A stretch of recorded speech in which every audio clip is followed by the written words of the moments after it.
In Manipur, tensions are rising amid fresh violence. Since the 1st of September, 11 people have already been reported dead. I'm Barkha Dutt, you're with the Mojo story. In Manipur today, massive protests were led by students. Students are marching on the streets of Imphal. And if there's one thing that is evident with the new surge in violence over the last few days, it is this, that for more than a year now, since the ethnic clashes first erupted in 2023, Manipur has not been able to return to any kind of stable normalcy. In the fresh violence that we have witnessed over the last few days in the northeastern state that has been rocked by violence, among the dead is also a former soldier, a havildar of the military, found dead just for crossing the so-called buffer zone, the invisible line that now separates Kukis from Meiteis. Amidst this internal strife, the question is being asked about what next. The Manipur police is now talking about weaponized drones being used. There are reports of rocket attacks. What will the government do? What will the state government do? What will the central government do?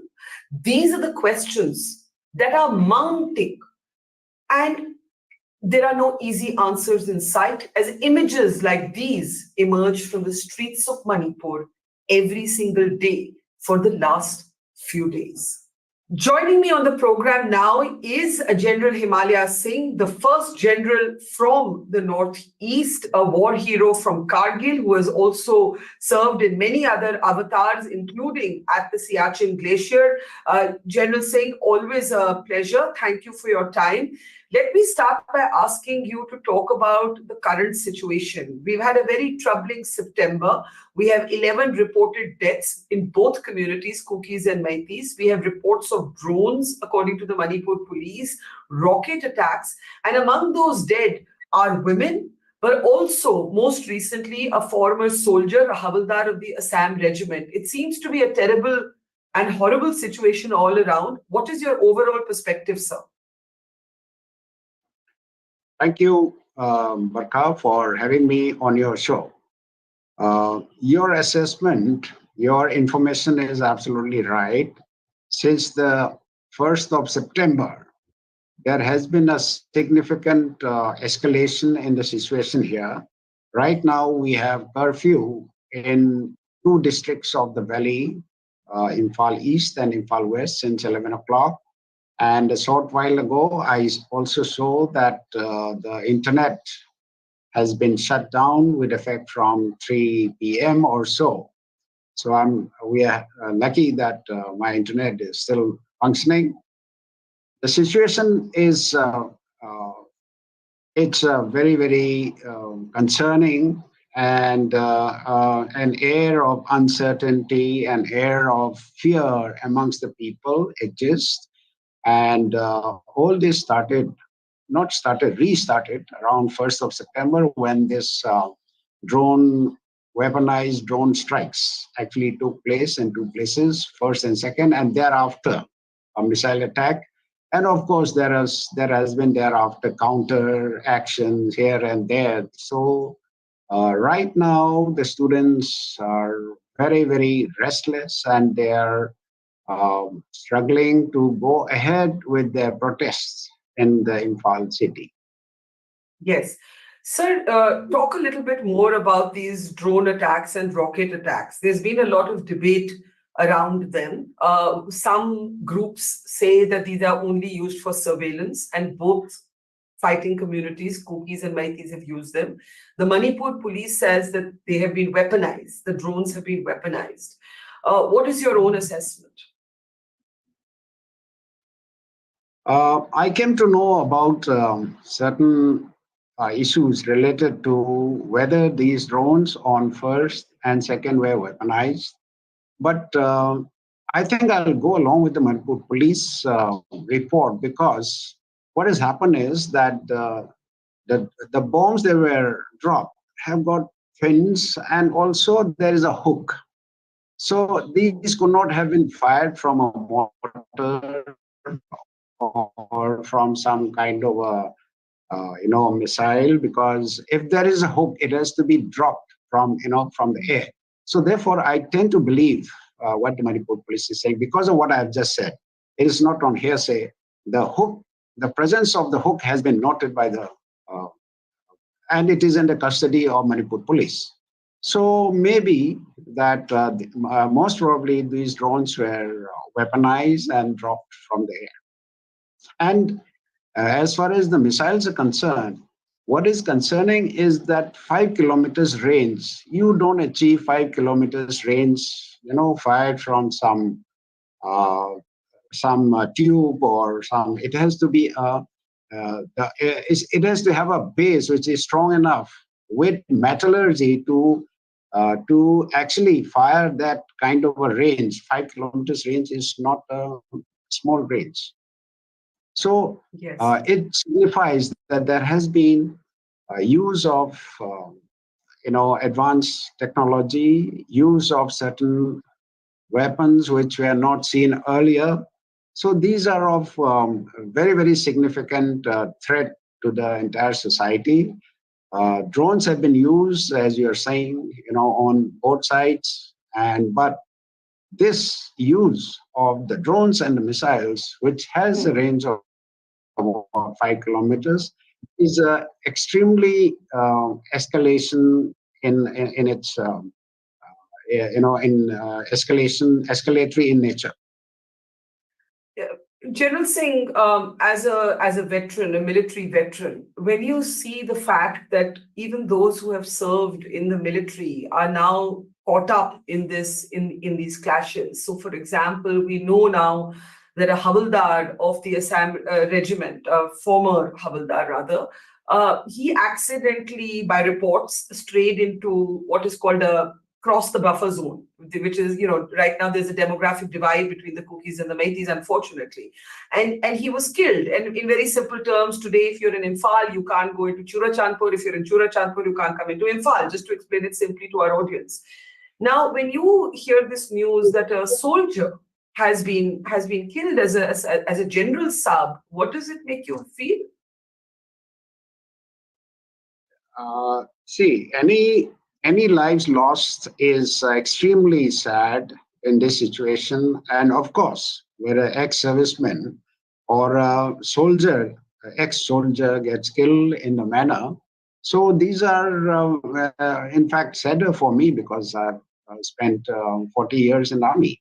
So the issue here is that when these ethnically very, very charged, kind of emotionally charged and divide which is taking place, I suggest that the ex-servicemen and servicemen should not get uh, into one way or the other. We must remain firm in our commitment to the nation and into nation building.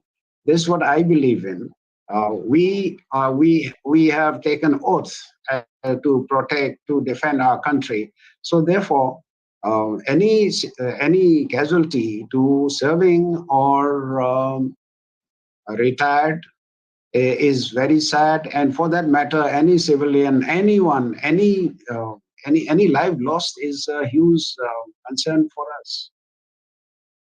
General Singh, you say that the uniform means allegiance to the nation, and that is, of course, correct.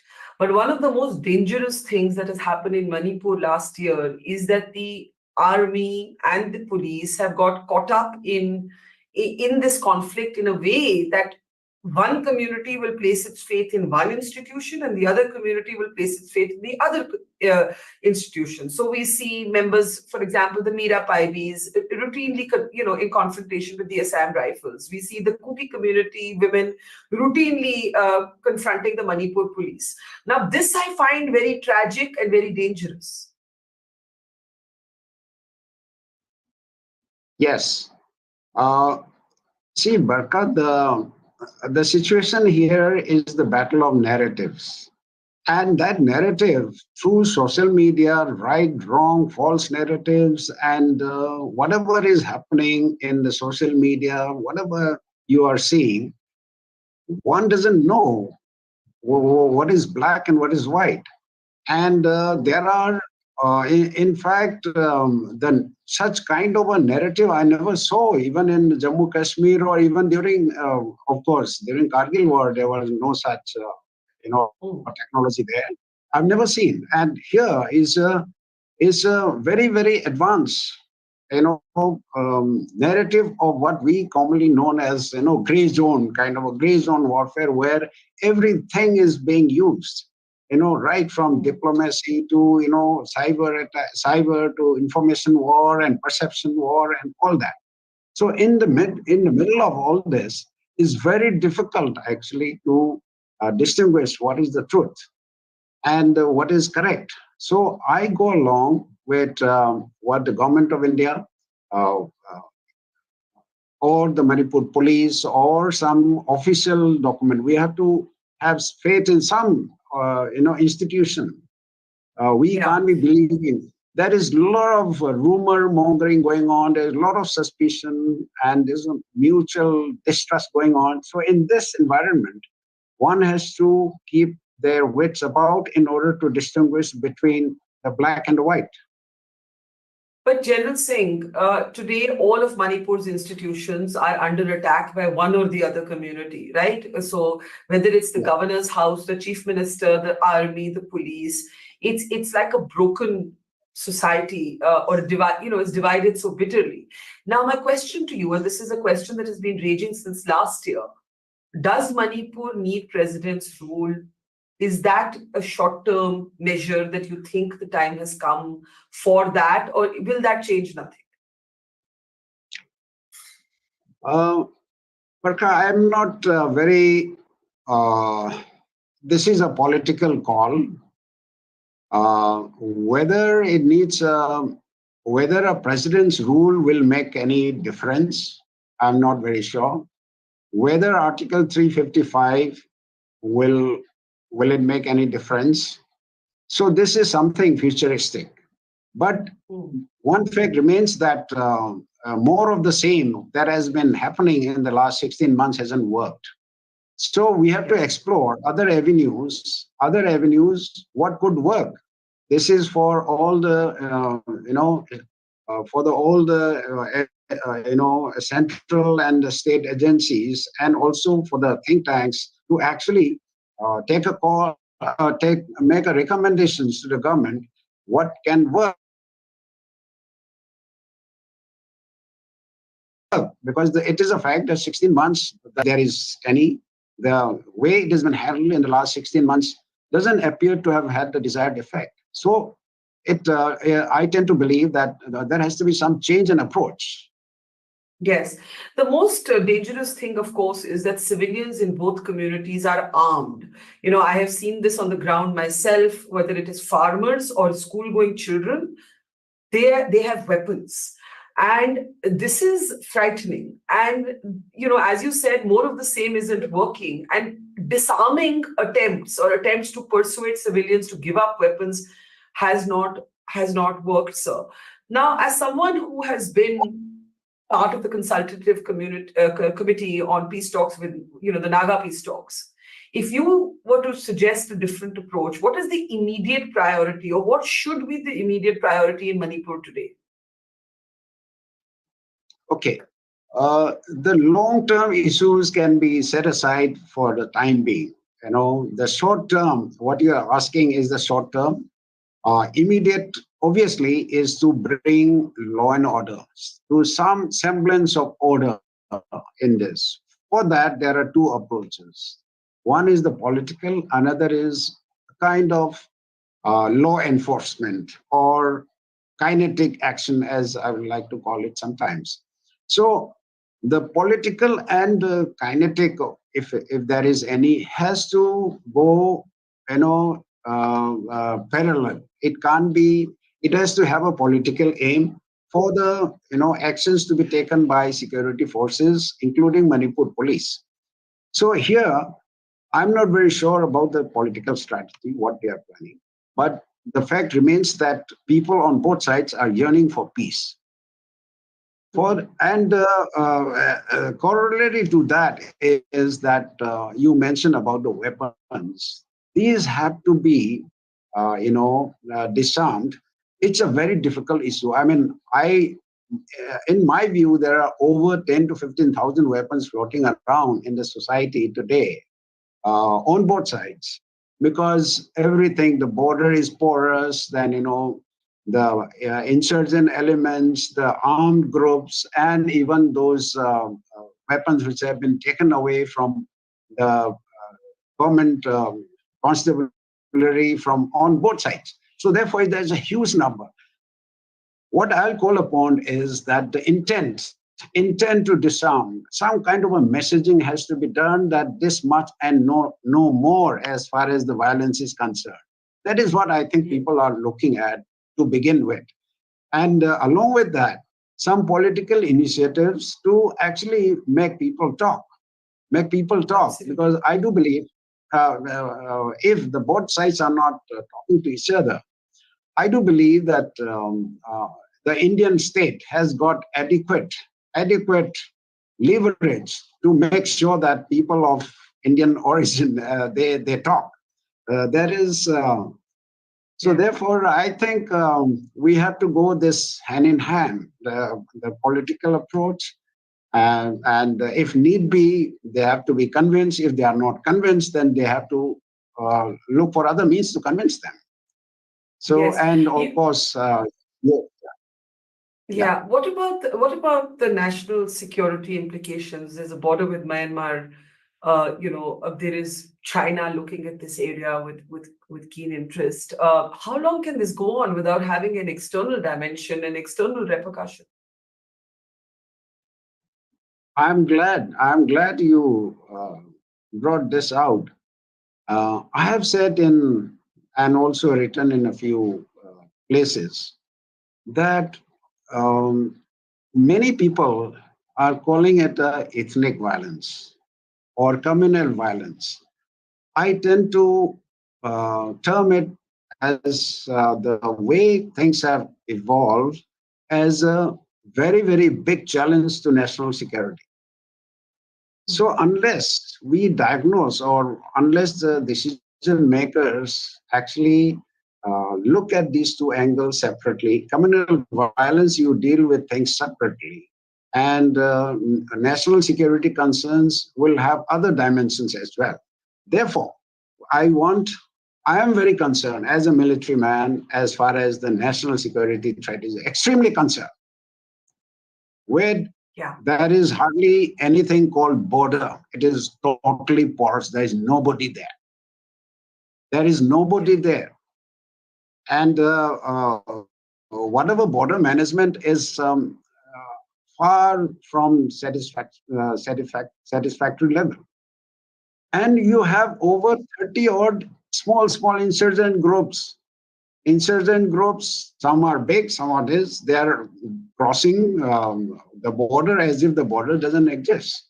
So therefore, I think, and you are fully aware of what is happening in Myanmar with the Chinese firmly in presence in these at least in upper Myanmar, in the northern half of Myanmar.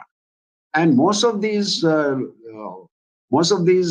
of these insurgent groups or those militant groups do have working relationship with the militant groups on the other side. So it's a very dangerous cocktail of what is happening here. And Yes. the inimical elements like China you mentioned, they will definitely try to exploit this weakness in our region. Therefore, I will call it a very national security concern, in fact, threat.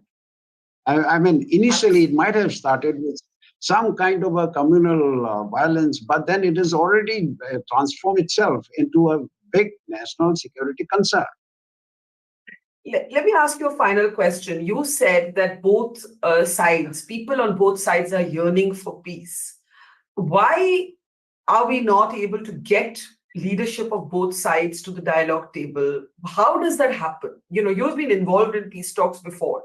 Obviously, the state has to do this, but can there be other initiatives, civil society initiatives, people like yourselves?